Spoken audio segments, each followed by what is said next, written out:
Right, I want to start with a splash. Literally. Picture a swimming pool, flat blue water, a clean modern house, a yellow diving board, hard Californian sunshine. Everything is still. And then, one white explosion of water right in the middle. Someone has just jumped in. You don't see them, you only see the splash. That painting is called The Big Splash. The man who made it was David Hockney. And this week, at 88, he died. I'm not going to give you a tidy gravestone of an episode, born here, painted that, the end. I want to talk about why this one stubborn Yorkshireman changed the way I see something as ordinary as water. Because he did, honestly. This is Room for Colours, art history with plenty of colour and zero dust. I'm Tina. Let's go. So, the water. Before Hockney, if you'd asked me to paint water, I'd have done what most of us would do. Reach for blue, add a wobbly line, panic, give up. Water felt like a test I was going to fail. It's see-through, it moves. It's a different color every second. How do you paint a thing that won't hold still? Hockney's answer, and it took me years to really hear it, was, you don't. You do not copy water. You decide what it is. Look at his pools, and the water isn't realistic at all. It's flat plains of blue with loose wave white lines skating across the top of the light. He described thinning his paint with detergent until it was almost watery, so the canvas, his words, soaked it up, like bottling paper. That's not a man copying nature. That's a man inventing a surface. And here's the part I love. A bigger splash looks instant, spontaneous, a snapshot of a single second. He painted it in California in 1967, and the splash itself, one carefree white burst, took him about a week. Tiny brushes, slow, deliberate strokes. The most spontaneous looking thing in the whole painting was the most worked. Sit with that. The splash wasn't caught, it was built. Oh, and the source image? Not some sublime moment of the sea.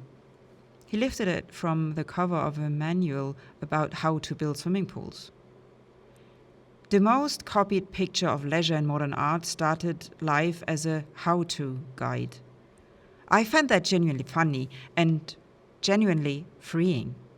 So if you've ever stared at water and thought, I can't, here's your permission slip. Signed by David Hockney. Nobody can. You just decide what it looks like instead. Now, to understand Hockney, you have to understand where he started. And I know that for a lot of you, the map of England has exactly two pins in it. London and the nice bit of Cornwall with the beaches. So let me add a third. Bradford. Bradford is up north, West Yorkshire. It's about as far from a Californian pool as you can get, geographically and spiritually, which is the whole point. It began as a little Anglo-Saxon settlement. The name literally means broad ford, a wide crossing over a stream. Then the Industrial Revolution happened and Bradford went vertical. It became the wool capital of the world. They even had a nickname for it, Worcesterdopolis. Worsted being a type of wool. In 1800, about 13,000 people lived here. By 1851, over 100,000. That's not growth, that's an explosion. A population splash, if you let me have it. And the wool money built a city to match. Grand black and Victorian stone, a wool exchange built like a cathedral to fabric, and a whole district called Little Germany, named after the German wool merchant who set up shops there.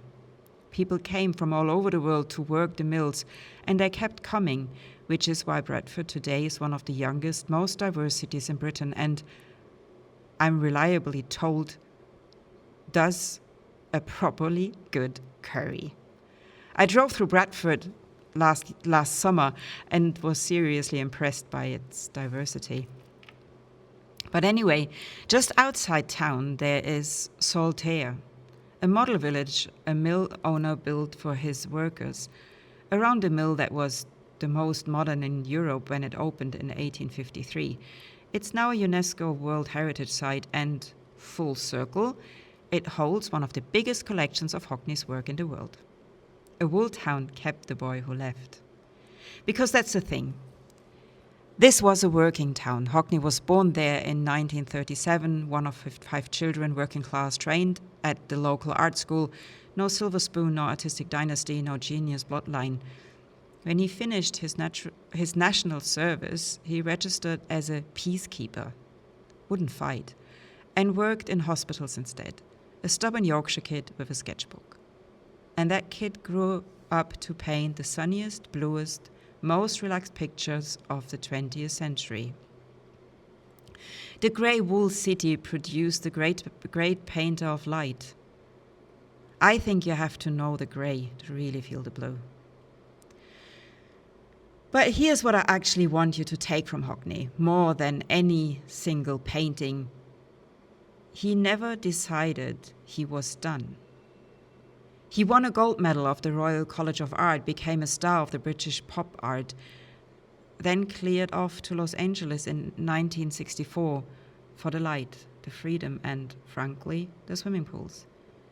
He could have painted pools for 60 years and sold everyone, but he didn't. He kept changing his tools. He made huge collages of hundreds of photographs he drew with a fax machine and a photocopier. He fiddled with early computer paint programs. Back then, they were slow and clunky. He got an iPhone in 2008 at 71 and started drawing on it with his thumb. Then the iPad arrived and that became a sketchbook. He used it to paint enormous series of Yorkshire spring, the same Yorkshire he grew up in, on a glowing screen in his 70s and 80s.